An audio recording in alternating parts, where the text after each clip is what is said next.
प्रजासत्ताक दिनाच्या राज्य आणि देशातील जनतेला मनापासून शुभेच्छा देत लोकांचे प्रश्न सोडवण्यापेक्षा स्वतःसाठी जगणं ही या सरकारची मानसिकता आहे, असं वक्तव्य नाना पटोले यांनी केलंय. पाहूयात ते काय म्हणाले. ते परशुराम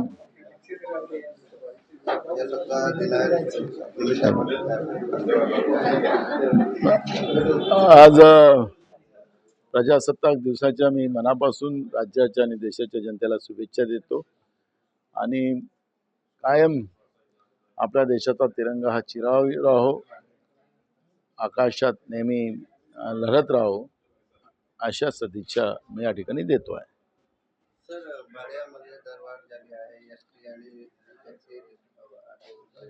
पाचवी बहुमत घेतल्यानंतर आणि मतावर डाका टाकल्यानंतर जनतेचे प्रश्नाला लक्ष देण्यापेक्षा जनतेची लूट करणं हा सरकारचा उद्देश आहे. मूठभर साखर कारखान्याचे कर्ज माफ करण्याचं धोरण सरकारने घेतलं. कोट्यावधी रुपयाचं कर्ज त्यांचं माफ केलं आणि एकीकडे एसटीचे भाडे वाढवणं, टॅक्सी बसेसचे भाव वाढवणं आणि इलेक्ट्रिकचे भाव वाढवून जनतेची लूट, सामान्य लोकांची लूट करणं आणि मूठभर लोकांना श्रीमंत करणं हा सरकारचा उद्देश आहे. त्याचा निषेध आम्ही करतो.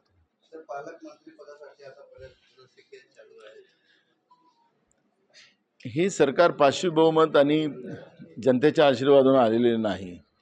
त्यामुळे या सरकारला मलाई दार व्यवस्था कशी मिळेल आणि कोणाला जास्त लुटता येईल याच्यावर हे सरकार काम करते आणि त्याचाच परिणाम आहे की राज्याची जनता वाऱ्यावर आणि सरकार एकदम एअर कंडिशन तुपामध्ये आहे अशी परिस्थिती आहे. आणि त्याच्यामुळे लोकांचे प्रश्न सोडवण्यापेक्षा स्वतःसाठी जगणं या सरकारची मानसिकता आहे. आणि त्याचा परिणाम आहे की अनेक जिल्ह्यात पालकमंत्र्याची जी पदं आहेत ती रक्त यांनी ठेवलेली आहे.